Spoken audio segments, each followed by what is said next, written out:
Hi friends, स्वागत है आपका हमारे कोचिंग इंस्टीट्यूट में जिसका नाम है टारगेट हाई नर्सिंग क्लासेस।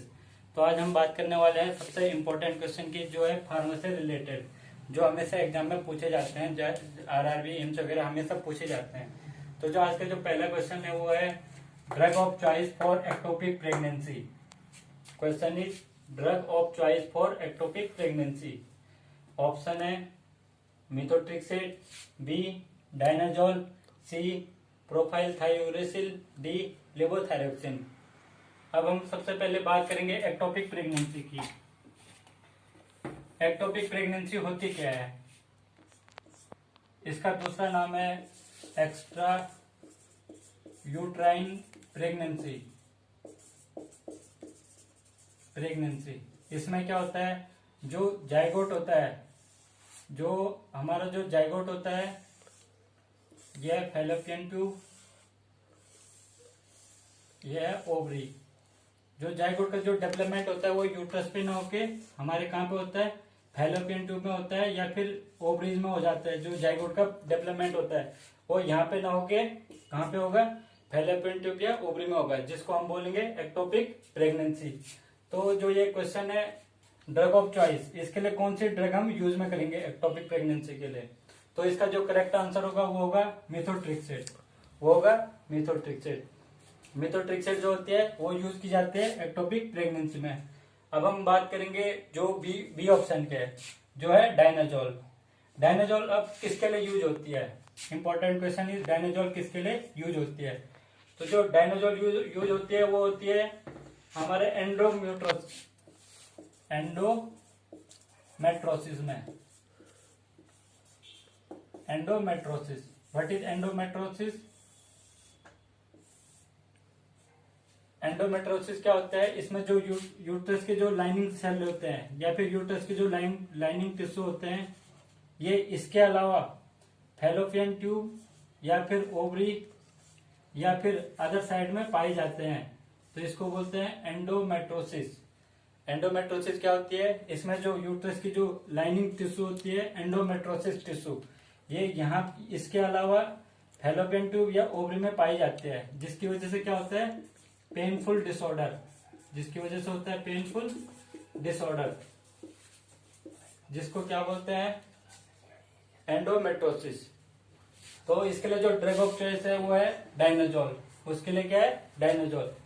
अब बात करेंगे हम हमारे तीसरे ऑप्शन की। जो हमारा तीसरा ऑप्शन है वो है प्रोफाइल थायोयूरेसिल। ये यूज की जाती है फ्रेंड्स हाइपरथायरॉयडिज्म में। ये की जाती है हाइपरथायरॉयडिज्म में। हाइपरथायरॉयडिज्म क्या होता है, इसमें क्या होता है, हाइपरथायरॉयडिज्म में जो थायराइड ग्लैंड होता है वो ओवर एक्टिव हो जाता है। थायराइड ग्लैंड क्या हो जाता है, ओवर एक्टिव हो जाता है। थायराइड ग्लैंड ओवर एक्टिव होगा तो हमारे कौन से हार्मोन निकलेंगे, T3, T4 और कैल्सिटोनिन। ये तीन हार्मोन जो निकलते हैं वो निकलते हैं हमारे थायराइड ग्लैंड से। हाइपर ओवर एक्टिव की वजह से क्या होगा, T3, T4 और कैल्सिटोनिन की मात्रा जो होगी बढ़ जाएगी। थायराइड ग्लैंड का जो मेन फंक्शन होता है वो होता है मेटाबॉलिज्म का। जो मेन फंक्शन होता है वो किसका होता है, मेटाबॉलिज्म का। जो थायराइड ग्लैंड का जो मेन काम होता है वो होता है बॉडी मेटाबॉलिज्म। तो ये इंक्रीज हो जाता है, बॉडी मेटाबॉलिज्म क्या हो जाएगी, इंक्रीज होता है किसमें, हाइपरथायरॉयडिज्म में। तो हम इसके लिए जो ड्रग्स लेंगे वो होगी प्रोफाइल थायोयूरेसिल। ये जो हाइपरथायरॉयडिज्म होता है ये किसकी वजह से होता है, ये बहुत सारे रीजन की वजह से होता है, जिसमें पहला रीजन है ग्रेव्स डिजीज। ग्रेव्स डिजीज में क्या होता है, ये क्या है, ऑटो इम्यून डिसऑर्डर है। इसमें अपने ही बॉडी की जो एंटीबॉडी होते हैं वो खुद के थायराइड पे अफेक्ट करते हैं और उसको क्या करते हैं, अफेक्ट करते हैं, जिसकी वजह से क्या होता है, हाइपरथायरॉयडिज्म। इसका कॉज है ग्रेव डिजीज। अब बात करते हैं लिवोथायरोक्सिन की। डी ऑप्शन था जो, ये किसके लिए होता है, लिवोथायरोक्सिन जो यूज होता है वो होता है हाइपोथायरॉयडिज्म में। लिवोथायरोक्सिन यूज होता है हाइपोथायरॉयडिज्म में। हाइपोथायरॉयडिज्म क्या होता है, जो हमारे हार्मोन होता है T3, T4 और कैल्सिटोनिन, उनकी मात्रा क्या हो जाती है, कम हो जाती है।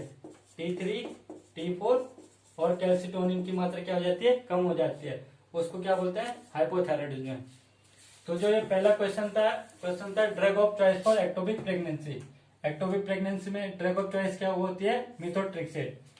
डायनाजोल किस में होते हैं, वो होते हैं एंडोमेट्रोसिस में। प्रोपाइलथायोरेसिल किस में होती है, वो होती है हाइपरथायराइडिज्म में। और जो लिवोथायरक्सिन वो होती है हाइपोथायराइडिज्म। तो ये था हमारा आज का पहला क्वेश्चन। अब चलते हैं दूसरे क्वेश्चन की तरफ।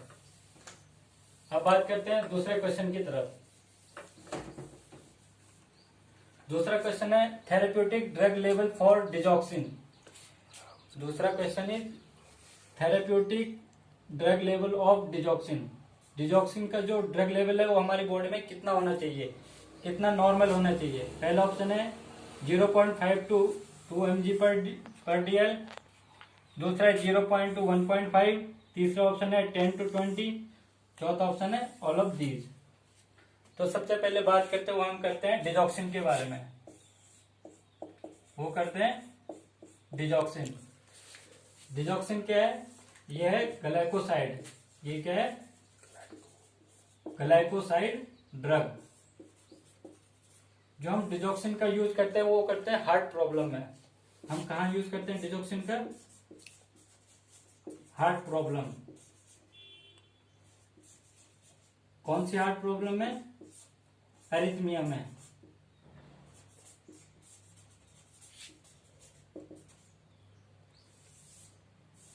डिजॉक्सिन जो वो क्या है, ग्लाइकोसाइड है। इसका यूज हम कहाँ करते हैं, हार्ट प्रॉब्लम में। कौन सा हार्ट प्रॉब्लम है, arrhythmia. Arrhythmia, what is arrhythmia, arrhythmia is irregular heart beat. Irregular heart beat, उसको क्या बोलेंगे, arrhythmia. Atrial fibrillation, atrial fibrillation किस टाइप के एरिथमिया में यूज किया जाएगा, ये किया जाएगा एट्रियल फिब्रिलेशन में। हम किसका प्रयोग करेंगे, डिजॉक्सिन का। तो डिजॉक्सिन का जो थेरेप्यूटिक रेंज होता है, therapeutic range optimum range, optimum amount जिसमें क्या कहते हैं ड्रग्स अच्छे से वर्क कर सकते हैं, कोई साइड इफेक्ट नहीं दिखाएगी, उसको क्या बोलेंगे, थेरेप्यूटिक ड्रग्स। तो डिजॉक्सिन का जो थेरेप्यूटिक लेवल होता है वो होता है 0.2 2 mg पर DL। जो डिजॉक्सिन का जो थेरेप्यूटिक होता है कितना होता है, 0.2 2 mg पर DL। अब बात करते हैं डिजॉक्सिन की।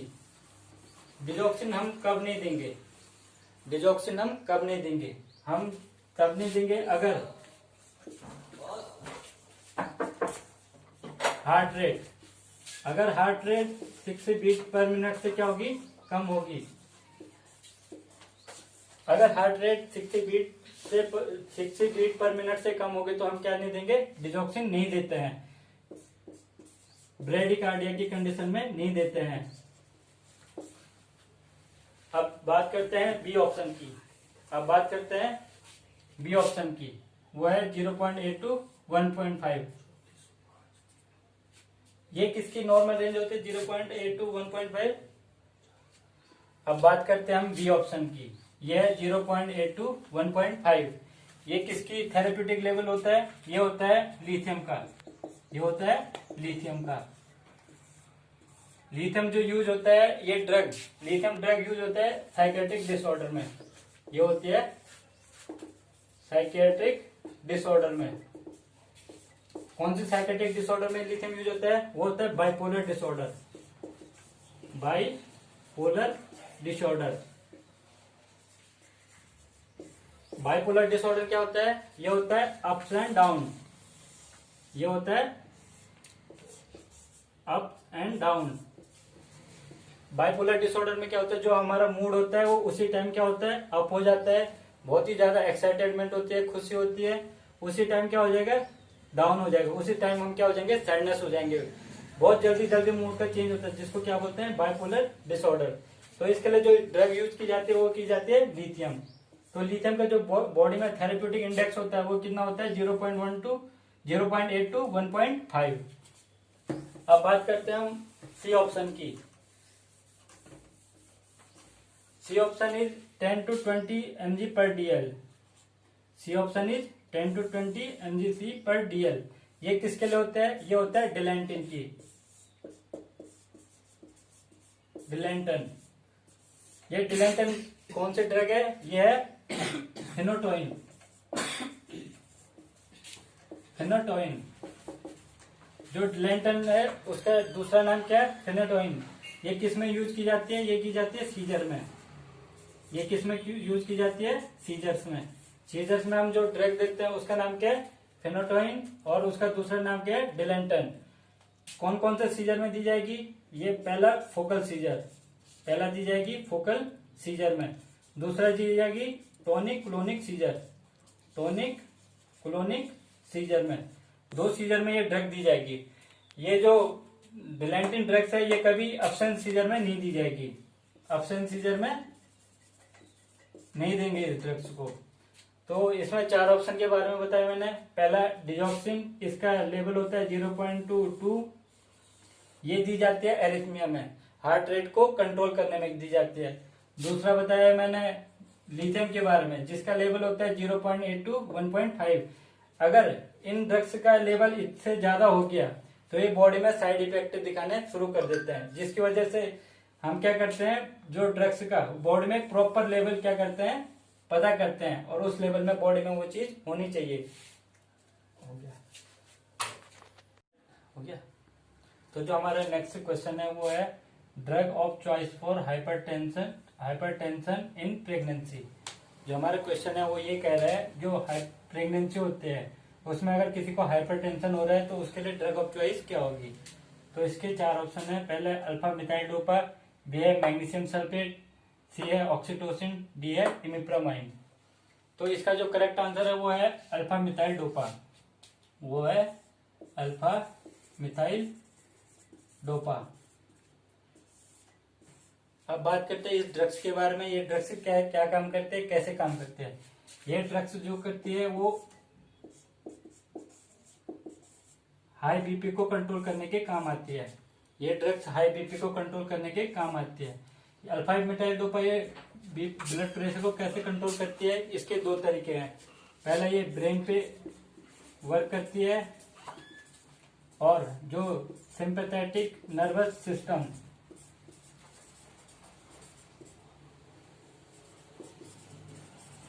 सिंपैथेटिक नर्वस सिस्टम उस पर क्या करती है, जाके एक्ट करती है और ब्लड प्रेशर को कंट्रोल करती है। जो ये दूसरा काम करती है वो करती है अल्फा 2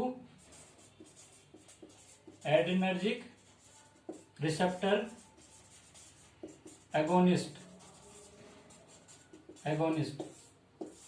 ये methyl dopa, alpha methyl dopa 2 तरीके से काम करती है। पहला ब्रेन पे काम करती है, दूसरा अल्फा 2 एड्रेनर्जिक रिसेप्टर एगोनिस्ट की तरह काम करती है। ये अल्फा 2 एड्रेनर्जिक रिसेप्टर क्या काम करते हैं, ये काम करते हैं वेसो कंस्ट्रिक्शन का, ये काम करते हैं वेसो कंस्ट्रिक्शन का। अगर हमें ब्लड प्रेशर कंट्रोल करना है तो हमें क्या करना पड़ेगा, वेसो डायलेशन, हमें करना पड़ेगा वेसो डायलेशन। तो जो ये ड्रग है अल्फा मिथाइल डोपा, ये किस पे जाके काम करेगी, अल्फा 2 एड्रेनर्जिक रिसेप्टर पे, वहां पे जाके क्या करेगी, अटैच हो जाएगी, वहां पे जाके अटैच हो जाएगी और उसके कार्य को बंद कर देगी, जिसकी वजह से क्या होगा, वेसो डायलेशन शुरू होगा, जिसकी वजह से जो बीपी है वो क्या हो जाएगा, कम हो जाएगा। हमारा जो नॉर्मल बीपी होता है वो होता है 120/80। हाइपरटेंशन में क्या होता है, जो ब्लड प्रेशर होता है वो क्या होता है, बहुत ज्यादा होता है। तो इसको जो सबसे सेफेस्ट ड्रग्स माना जाता है किसमें, प्रेगनेंसी में। ये था अल्फा मिथाइल डोपा। अब बी ऑप्शन की, बी ऑप्शन है हमारा मैग्नीशियम सल्फेट, बी ऑप्शन है हमारा मैग्नीशियम सल्फेट। मैग्नीशियम सल्फेट का प्रयोग हम कब करेंगे, ये करेंगे हम इक्लेम्सिया में, ये करते हम इक्लेम्सिया या pre eclampsia, pre eclampsia condition में हम क्या कौन से ड्रग्स यूज करेंगे, वो करेंगे मैग्नीशियम सल्फेट। अब बात करते हैं इक्लेम्सिया की और प्री इक्लेम्सिया की। प्री इक्लेम्सिया क्या होता है, अगर 20 वीक के बाद प्रेगनेंसी में, अगर 20 वीक के बाद प्रेगनेंसी में ब्लड प्रेशर बहुत ज्यादा बढ़ने लग जाता है या फिर हाई बीपी होने लग जाता है तो उसको हम क्या बोलते हैं, प्रेक्लेम्सिया। उसको क्या बोलते हैं, प्रेक्लेम्सिया। जब 20 वीक के बाद 20 वीक के बाद प्रेगनेंसी में जो ब्लड प्रेशर होता है वो हाई होने लग जाता है, उसको क्या बोलेंगे? प्रेक्लेम्सिया। और इक्लेम्सिया कब बोलेंगे? इक्लेम्सिया। इक्लेम्सिया कब बोलेंगे? जब हाई बीपी के साथ साथ सीजर आने शुरू हो जाएंगे। सीजर, अगर हाई बीपी के साथ सीजर आने शुरू हो जाएंगे तो उसको हम क्या बोलेंगे? इक्लेम्सिया। और प्रीक्लेम्सिया कब बोलेंगे? जब 20 वीक के बाद जो ब्लड प्रेशर है वो क्या हो जाएगा? इंक्रीज हो जाएगा, उसको क्या बोलेंगे? प्रीक्लेम्सिया। तो इन दोनों के ट्रीटमेंट के लिए जो यूज की जाती है वो है मैग्नीशियम सल्फेट। मैग्नीशियम सल्फेट कब यूज करेंगे? इक्लेम्सिया, प्रीक्लेम्सिया के कंडीशन में। अब बात करते हैं इसके एंटीडोट की। अगर मैग्नीशियम सल्फेट बॉडी में ज्यादा अमाउंट में हो जाता है तो वो हमें क्या करने लग जाता है? टॉक्सिसिटी कॉज करने लग जाता है या फिर साइड इफेक्ट दिखाने लग जाता है। तो इसका जो एंटीडोट है वो क्या है? Calcium gluconate. वो क्या है? Calcium gluconate. कैल्शियम ग्लूकोनेट किसका एंटीडोट है? मैग्नीशियम सल्फेट का। ये था हमारा बी ऑप्शन। अब बात करते हैं हम ऑक्सीटोसिन की। ऑक्सीटोसिन का जो काम होता है वो क्या होता है? कॉन्ट्रैक्शन। क्या काम होता है? कॉन्ट्रैक्शन। ये किसमें ऑक्सीटोसिन किसमें यूज करेंगे? पहला लेबर इंड्यूस में, पहला डिलीवरी के टाइम यूज करेंगे। लेबर के इंडक्शन में हम जो यूज करेंगे वो क्या करेंगे? ऑक्सीटोसिन। दूसरा किसमें करेंगे? PPH, postpartum haemorrhage. Postpartum haemorrhage. Postpartum haemorrhage क्या होता है? आफ्टर बर्थ, बच्चे के बर्थ के बाद अगर ब्लड लॉस 500 ml से ज्यादा हो जाता है, अगर बच्चे के बर्थ के बाद जो ब्लड लॉस, मदर का जो ब्लड लॉस होता है वो 500 ml से ज्यादा हो जाता है, उसको क्या बोलते हैं? Postpartum haemorrhage. इसको हम 3 कंडीशन में बांट सकते हैं, 500 से 1000, 1000 से 1500, 1500 से 2000 ml। ये होता है माइनर, ये होता है मॉडरेट, ये होता है सीवियर। तो ये 3 टाइप थे पोस्टपार्टम हेमरेज के। पोस्टपार्टम हेमरेज को रोकने के लिए हमें क्या देते हैं? ऑक्सीटोसिन दिया जाता है। इंडिया में जो मैटरनल डेथ होती है, मैटरनल मोर्टेलिटी रेट, उसका सबसे बड़ा जो कॉज है वो क्या है? PPH, maternal mortality. Maternal mortality का सबसे बड़ा कॉज क्या है? पीपीएच इंडिया में। अब बात करते हैं हम डी ऑप्शन की, वो है इमिप्रामाइन। अब बात करते हैं हम डी ऑप्शन, वो है इमिप्रामाइन। इमिप्रामाइन 2 चीजों के लिए यूज होता है। पहला होता है TCA, try cyclic anti depressant. और दूसरा ये होता है इन्यूरेसिस में। ये दूसरा यूज किसमें होगा? इन्यूरेसिस में। टीसीए क्या है? ये है एंटी डिप्रेसेंट। ये जो यूज की जाते हैं इमिप्रामाइन, ये किसमें? डिप्रेशन को रिमूव करने में यूज की जाती है, डिप्रेशन को कम करने में यूज की जाती है। साइकोटिक डिसऑर्डर में ये क्या किया जाता है? यूज किया जाता है डिप्रेशन के टाइम पे, वो है इमिप्रामाइन। और इसका जो दूसरा फंक्शन होता है वो होता है इन्यूरेसिस में।